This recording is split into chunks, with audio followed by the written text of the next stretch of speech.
যে কোনো কঠিন রোগ হলে চোখ বন্ধ করে আল্লাহ তাআলার উপর পরিপূর্ণ ভরসা রেখে এই দোয়াটি পড়ুন।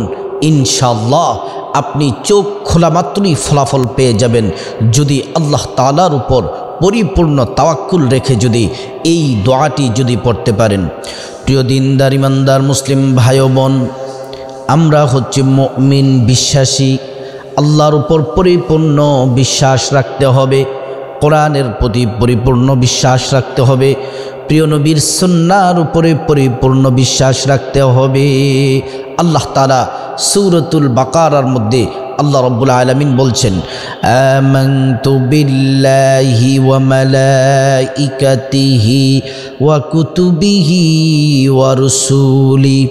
আমানতু, আমরা ঈমান আনলাম, বিল্লাহি, আল্লাহ তাআলার উপর, ওয়া মালাইকাতিহি, ফেরেশতাদের উপর, ওয়া কুতুবিহি, কিতাব সমূহের উপর, কোরআন সহ যত কিতাব আল্লাহ প্রেরণ করেছেন সব কিতাবের উপর, ওয়া রুসুলিহি, মুহাম্মদুর রাসূলুল্লাহ সাল্লাল্লাহু আলাইহি ওয়াসাল্লাম উপর ঈমান আনলাম, এবং ওনার আগে পৃথিবীর শুরু থেকে এবং সর্বশেষ মুহাম্মদ সাল্লাল্লাহু আলাইহি ওয়াসাল্লাম পর্যন্ত 1,24,000 মতান্তরে যত নবী রসুল পৃথিবীর মধ্যে এসেছেন সবার প্রতি পরিপূর্ণ বিশ্বাস যারা রাখে তারাই হচ্ছে মুমিন।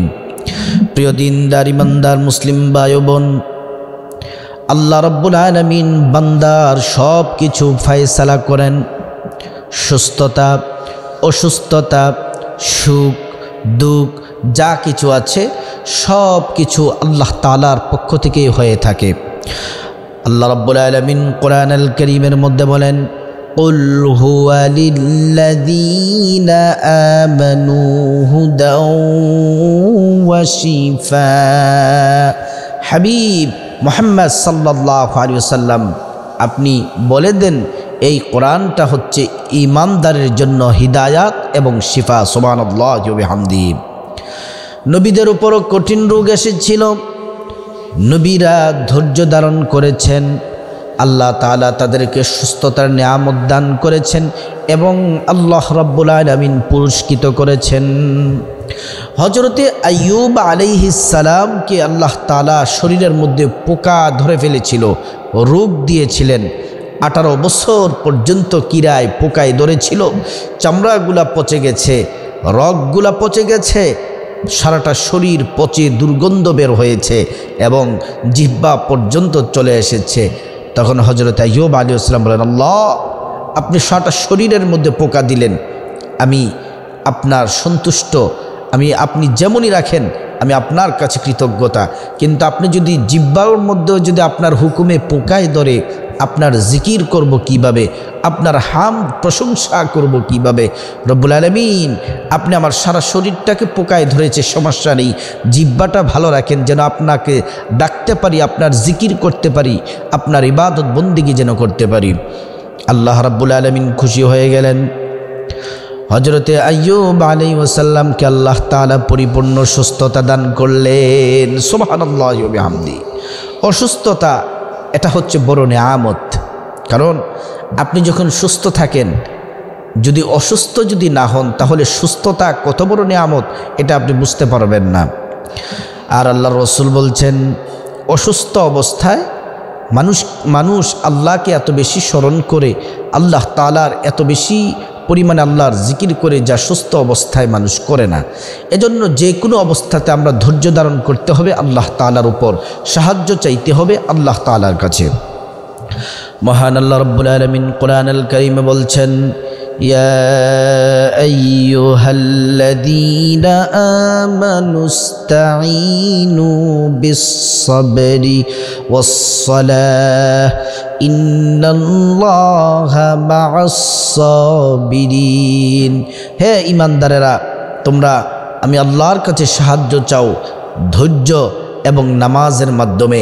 ইন্নাল্লাহা মা'আস-সাবিরিন, যারা ধৈর্য ধারণ করবে আমি আল্লাহ তাআলা তাদের সাথেই আছি। সুবহানাল্লাহি ওয়া বিহামদিহি। প্রিয় দিনদার ইমানদার মুসলিম ভাই ও বোন, আমরা কারো জ্বর উঠে, ঠান্ডা লেগে যায়, প্রেশার আছে, ডায়াবেটিস আছে, কঠিন রোগ আছে, ক্যান্সার, পৃথিবীতে যত ধরনের রোগ আছে আল্লাহ রাব্বুল আলামিন সমস্ত রোগের ঔষধ আল্লাহ তাআলা কোরআন আল কারীমের মধ্যে দিয়েছেন। পড়ুন সুবহানাল্লাহি ওয়া বিহামদিহি। প্রিয় দিনদার ইমানদার মুসলিম ভাই বোন, চোখ বন্ধ করে যদি দোয়াটি পড়তে পারেন কপাল খুলে যাবে। আর এই আমলটি করতে হবে ফজরের 2 রাকাত সুন্নত নামাজ পড়ে ফরজের আগে এই দোয়াটি পড়তে হবে। নিয়মটি আমি সুন্দর করে বলে দিচ্ছি, মনোযোগ দিয়ে আপনারা শুনতে হবে, কারণ আপনি কঠিন রোগ থেকে মুক্তি পাবেন আর এতটুকু কথা শুনতে পারবেন না, আমল করতে পারবেন না, তাহলে তো হয় না। যিনি রোগ দিয়েছেন তিনি আবার সুস্থ করবেন, তিনি হচ্ছেন আমার আপনার রব মহান আল্লাহ রাব্বুল আলামিন। ফজরের নামাজের সুন্নত 2 রাকাত, ফরজ 2 রাকাত, মোট 4 রাকাত। ফজরের নামাজের জন্য আপনি ঘুম থেকে উঠবেন, সুন্দর করে উত্তমভাবে অজু করবেন। অজু যদি আপনি সুন্দরভাবে রাসূল করিম সাল্লাল্লাহু আলাইহি ওয়াসাল্লাম যেভাবে শিক্ষা দিয়েছেন অজুর, সেভাবে যদি অজু করতে পারেন 2টি পুরস্কার পাবেন। 1 নম্বর পুরস্কার হলো মহান আল্লাহ রাব্বুল আলামিন আপনার অজুর পানির সাথে জীবনের গুনাহগুলা ঝরে ঝরে ফেলে দিবেন, ঝরে পড়ে যাবে অজুর পানির সাথে, সুবহানাল্লাহ। 2 নম্বর পুরস্কার হচ্ছে কিয়ামতের ময়দানে হাসরের মাঠে কোটি কোটি মানুষ থাকবে, একমাত্র আমার নবী, আখিরি নবী, সর্বশ্রেষ্ঠ নবী মুহাম্মদুর রাসূলুল্লাহ সাল্লাল্লাহু আলাইহি ওয়াসাল্লাম নবীজির উম্মত যারা সুন্দরভাবে, নারী হোক পুরুষ হোক, অজু করবে, উত্তমভাবে অজু করবে, আল্লাহ তাআলা কিয়ামতের ময়দানে তাদের অজুর অঙ্গ প্রত্যঙ্গগুলোতে নূর দিয়ে দিবেন, সুবহানাল্লাহি ওয়া বিহামদিহি। নূরে চমকাতে থাকবে, নবী সাল্লাল্লাহু আলাইহি ওয়াসাল্লাম দেখেই চিনে ফেলবেন আর মহান আল্লাহর কাছে সুপারিশ করে ওই উম্মতকে জান্নাতে পৌঁছে দিবেন। পড়ুন সুবহানাল্লাহি ওয়া বিহামদিহি। প্রিয় দিনদার ইমানদার মুসলিম ভাই বোন, অজু যখন শেষ হয়ে যাবে কালিমা শাহাদাত পড়বেন। পশ্চিম আকাশের দিকে তাকিয়ে পড়তে হবে। এটা গুরুত্বপূর্ণ নয়, কিন্তু পড়লে উত্তম, না পড়লেও সমস্যা নেই, কিন্তু কালিমা শাহাদাত পড়বেন। আশহাদু আল্লা ইলাহা ইল্লাল্লাহু ওয়াহদাহু লা শারীকা লাহু ওয়া আশহাদু আন্না মুহাম্মাদান আবদুহু ওয়া রাসূলুহু। কালিমা শাহাদাত পড়লে কি হবে? প্রিয় রাসূল সুসংবাদ দিয়েছেন যে আমার উম্মত কালিমা শাহাদাত পড়বে অজুর শেষে, আল্লাহ তাআলা জান্নাতের সব দরজাগুলা খুলে দিবেন। যে দরজা দিয়ে মনে চায় ওই দরজা দিয়ে আল্লাহর জান্নাতে প্রবেশ করবে, সুবহানাল্লাহ। ওই দরজা দিয়ে মহান আল্লাহ রাব্বুল ইজ্জাত আল জালালের জান্নাতে প্রবেশ করবে, সুবহানাল্লাহি ওয়া বিহামদিহি। তারপরে পুরুষ যারা, আপনারা সুন্নতটা বাসায়ও পড়তে পারেন, মসজিদেও পড়তে পারেন। মা বোনেরা বাসায় তো পড়বেন, পবিত্র একটি জায়গায় পবিত্র জায়নামাজ বিছিয়ে প্রথমে 2 রাকাত সুন্নত নামাজ পড়বেন। সুন্নত নামাজের ফজরের 2 রাকাত সুন্নতের এত দাম শুনলে অবাক হয়ে যাবেন। আম্মা জান আয়েশা সিদ্দিকা রাদিয়াল্লাহু আনহা প্রিয় নবী সাল্লাল্লাহু আলাইহি ওয়াসাল্লামকে জিজ্ঞেস করলেন, ওগো আল্লাহর নবী, ফজরের সুন্নতের ফজিলত সম্পর্কে আমাদেরকে অবহিত করুন। আল্লাহর নবী বললেন, আয়েশা, ফজরের 2 রাকাত সুন্নতের এত দাম, গোটা দুনিয়া এবং দুনিয়ার মধ্যে যা কিছু আছে সব থেকে দামি হলো ফজরের 2 রাকাত সুন্নাত, সুবহানাল্লাহি ওয়া বিহামদিহি। আল্লাহর নবী আরো বলেন, ফজরের 4 রাকাত নামাজ যে ব্যক্তি আদায় করবে, যে নারী পুরুষ আদায় করবে, আল্লাহ রাব্বুল আলামিন তার জন্য যথেষ্ট হয়ে যাবে, সুবহানাল্লাহি ওয়া বিহামদিহি। তারপরে আপনারা একটি গ্লাসে পানি নিয়ে বসবেন, নামাজ শুরু করার আগেই 1 গ্লাস পানি নিয়ে বসবেন, অথবা ছোট্ট একটি বোতল নিয়ে, যে কোনো বোতল নিয়ে পানি নিয়ে বসবেন।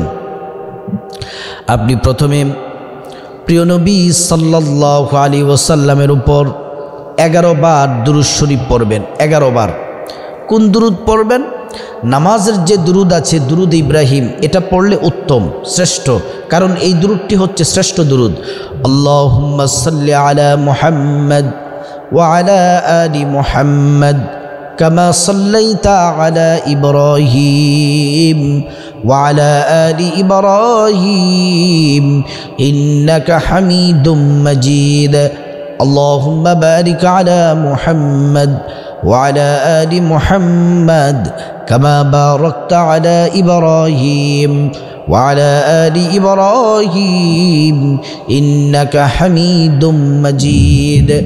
দুরুদ ইব্রাহিম 11 বার পড়বেন, অথবা ছোট্ট দুরুদ আছে, ছোট্ট দুরুদ পড়বেন সাল্লাল্লাহু আলাইহি ওয়াসাল্লাম, 11 বার পড়ার চেষ্টা করবেন। তারপরে কোরআন আল কারীমের ছোট্ট সূরাগুলোর মধ্যে অন্যতম, কোরআন খুললে প্রথমে যেই সূরাটি পেয়ে যাবেন সেই সূরার নাম হলো সূরাতুল ফাতিহা। আলহামদুলিল্লাহি রাব্বিল আলামিন আর রহমানির রহিম মালিকি ইয়াউমিদ্দিন ইয়্যাকা না'বুদু ওয়া ইয়্যাকা নাস্তাঈন ইহদিনাস সিরাতাল মুস্তাকিম সিরাতাল লাযীনা আন'আমতা আলাইহিম গায়রিল মাগদুবি আলাইহিম ওয়ালাদ-দাল্লিন। এই সূরাতুল ফাতিহা আউযু বিল্লাহ বিসমিল্লাহ তো অবশ্যই পড়বেন। প্রথমে আউযু বিল্লাহি মিনাশ শাইতানির রাজিম পড়বেন, তারপরে শুদ্ধ করে বিসমিল্লাহির রহমানির রহিম। সূরাতুল ফাতিহা পড়বেন 41 বার, 41 বার সূরাতুল ফাতিহা। আলহামদুলিল্লাহ সূরা পড়ে পানির মধ্যে ফু দিবেন। তারপরে আবার আপনি 11 বার দুরূদ শরীফ পড়বেন। যেই দুরূদ ইব্রাহিম পড়লেও পারেন, ছোট্ট দুরূদ সাল্লাল্লাহু আলাইহি ওয়াসাল্লাম এটা পড়লেও পারেন। তারপরে যেই দোয়াটি চোখ বন্ধ করে আল্লাহর দিকে মনোনিবেশ করে, আল্লাহর দিকে তাওয়াজ্জু হয়ে, আল্লাহ তাআলার উপর পরিপূর্ণ ভরসা রেখে চোখ বন্ধ করে এই দোয়াটি কম পক্ষে 11 বার পড়বেন। 41 বার পড়ার চেষ্টা করবেন, এটা ভালো। 41 বার পড়বেন। দোয়াটি হলো বিসমিল্লাহিশ শাফি বিসমিল্লাহিল কাফি বিসমিল্লাহিল ওয়াফি ওয়াকাফা বিল্লাহি ওয়াকিলা রব্বি আন্নি মাগলুবুন ফান্তাসির ইয়া আল্লাহ ইয়া রহমান ইয়া রহিম ইয়া করিম। সবার শেষে পড়বেন সাল্লাল্লাহু আলাইহি ওয়াসাল্লাম। এই দোয়াটি পড়বেন 41 বার। পড়ার পরে তারপরে আল্লাহর কাছে হাত তুলবেন, কান্নাকাটি করবেন। যে রোগ আপনার আছে সে রোগ থেকে পরিত্রাণের জন্য আল্লাহর কাছে সাহায্য চাইবেন। ইনশাআল্লাহ এই আমলটি নিয়মিত কিছুদিন করতে থাকুন। আল্লাহ পাক আপনাকে যে কোনো কঠিন থেকে কঠিন রোগ হোক, আল্লাহ পাক আপনাকে পরিপূর্ণ সুস্থতার নিয়ামত দান করবেন। এবং এই দোয়াটি পড়ে পানিতে ফু দিয়ে ওই পানিটি পান করবেন 3 ঢুকে বসে বসে বিসমিল্লাহ পড়ে। ডান হাতে আপনি পানি পান করবেন। পানি পান করা শেষে আলহামদুলিল্লাহ পড়বেন। ইনশাআল্লাহ আপনি রোগ থেকে মুক্তি পাবেন।